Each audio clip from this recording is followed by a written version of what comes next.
सबसे पहले एक बड़ी खबर आ रही है जो हम शो कर रहे हैं, उसी दौरान अपने दर्शकों को जल्दी से बता देते हैं, क्योंकि महाराष्ट्र में संपूर्ण लॉकडाउन का फैसला हो सकता है और खबर ये आ रही है कि कुछ देर में इसका ऐलान मुमकिन है।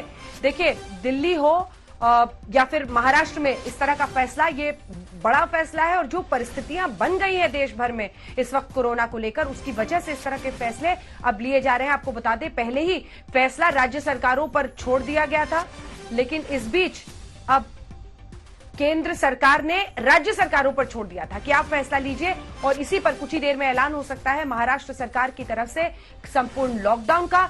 संपूर्ण लॉकडाउन का मतलब यह है कि वहां पर पूरी तरह से, जैसा आपने पिछली बार देखा था, कंप्लीट लॉकडाउन का ऐलान करने की तैयारी है, क्योंकि जिस तेजी से वहां पर फैसला पड़ रहा है और जैसे डॉक्टर साहब भी बता रहे हैं कि असलम शेख कुछ ही देर में हो सकता है ऐलान, उन्होंने कहा है।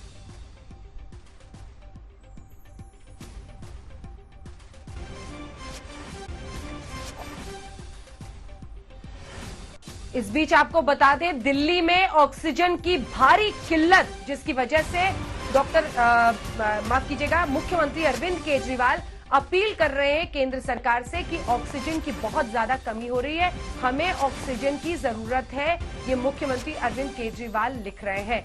डॉक्टर त्रेहान, क्योंकि आप दिल्ली आसपास के पूरे एरियाज में ऑपरेट करते हैं, पूरी परिस्थिति को देख रहे हैं, दो सवाल थे मेरे। एक तो ऑक्सीजन से ही जुड़ा हुआ था, क्योंकि आप लोगों ने प्रधानमंत्री से बैठक में बात भी की है। ऑक्सीजन सप्लाई की जो पूरी चेन है, वो आम आदमी जानना चाहता है कि कहां पर ये चूक हो रही है, क्यों इस तरह की कमी हो रही है, क्यों हमने पहले से तैयारी नहीं की थी। और फिर मैं फेविफ्लू पर बाद में आऊंगी कि क्या ये एक लाइन ऑफ प्रिस्क्रिप्शन है, मेडिसिन है इसमें, और वो दवा भी बाजार में दुकानों पर नहीं मिल रही है, जैसा कि मैंने भी जाके 3-4 शॉप्स में अपनी रिपोर्ट में दिखाया था। सबसे पहले सर, ऑक्सीजन कितना क्रूशियल, और ये जो पूरा लिंक है, ये कहां पर क्या तरीके अपनाए जा सकते हैं SOS की ये आपूर्ति हो पाए। पहली बात तो ये है कि ऑक्सीजन लाइफलाइन है, खास करके इस महामारी में, क्योंकि ये फेफड़ों के ऊपर इफेक्ट करती है और लोगों को काफी तादाद में ऑक्सीजन की जरूरत पड़ती है। कई लोग जो बीमार हो गए हैं, जिसको हम हाई फ्रीक्वेंसी वेंटिलेशन कहते हैं, 60 लीटर पर मिनट, तो आप अंदाजा लगा सकते हैं कि लोगों की जान बचाने के लिए कितनी ऑक्सीजन की जरूरत है और उसके बगैर काम नहीं चलेगा।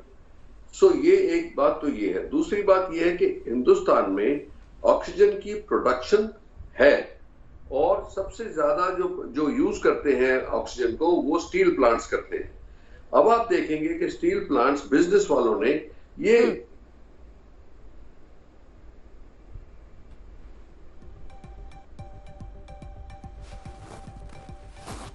कि हिंदुस्तान के बिजनेसमैन और नागरिकों ने ये मदद की बात करी है। अब उसको कैसे पहुंचाना है पेशेंट्स के ऊपर के पास और कैसे ये इसकी लॉजिस्टिक्स बनेगी, ये सब चीजें जो हैं, ये सेंट्रल गवर्नमेंट ने अपनी तरफ एक टास्क फोर्स बनाई है और हर स्टेट्स के अंदर एक एक टास्क फोर्स बन गई है।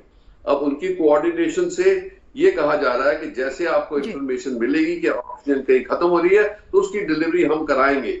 तो अब कैसे अच्छा चलेगा, मुझे उम्मीद है कि अगर जो सब जुट के लगे रहेंगे, जो ऑक्सीजन मेकर्स हैं, जो स्टील प्लांट से आएगी, और सबसे बड़ी बात यह कि लिक्विड ऑक्सीजन को ट्रांसपोर्ट करने के लिए स्पेशल टैंकर्स की जरूरत होती है। अब ये हमने ये भी चर्चा करी है कि क्यों ना ऐसा किया जाए, अगर ये महामारी ऐसी बढ़ रही है तो हॉस्पिटल जो हमारे होते हैं, जैसे DRDO बनाता है और कई इन्फ्लेटेबल हॉस्पिटल भी बनते हैं, जो टेम्पररी हॉस्पिटल्स ऑक्सीजन प्लांट के पास बनाए जाए, क्योंकि ये महामारी तो हर जगह फैल गई है, गांवों में भी फैल गई है। तो इसीलिए ये पूरा एक्टिव कंसिडरेशन हो रहा है कि कहां ऑक्सीजन प्लांट है जहां पे 500,000 बेड का एक हॉस्पिटल बना दिया जाए, जिससे लोगों को ऑक्सीजन वहीं उपलब्ध हो जाए और ये तकलीफ ना हो। तो ये भी एक पाइपलाइन में है। मुझे उम्मीद है कि इसके ऊपर जल्द से जल्द अभी डिसीजन होने वाला है। दूसरी बात यह है कि हमें ऑक्सीजन को एक प्रेशियस कमोडिटी की तरह यूज करना है। हमें पेशेंट्स के ऊपर जितनी उनको जरूरत है उतना ही करना है और वेस्टेज बंद करनी है, क्योंकि मैंने कई बार देखा है वो पेशेंट ने अपनी ऑक्सीजन मास्क उतार के रख दिया है, 10 लीटर पर मिनट चल रही है, उनको जरूरत नहीं है और वो ऑक्सीजन वेस्ट ही होती जा रही है। तो मैं पब्लिक को ये भी बोलना चाहता हूँ, और डॉक्टरों को और नर्सेज को और सबको, कि एक तो वेस्टेज को एकदम बंद करें, क्योंकि ये आज के दिन बहुत प्रेशियस कमोडिटी है। ये लाइफलाइन है, लोगों की जान जा सकती है, इसलिए इसको जी बचा सर। के रखें।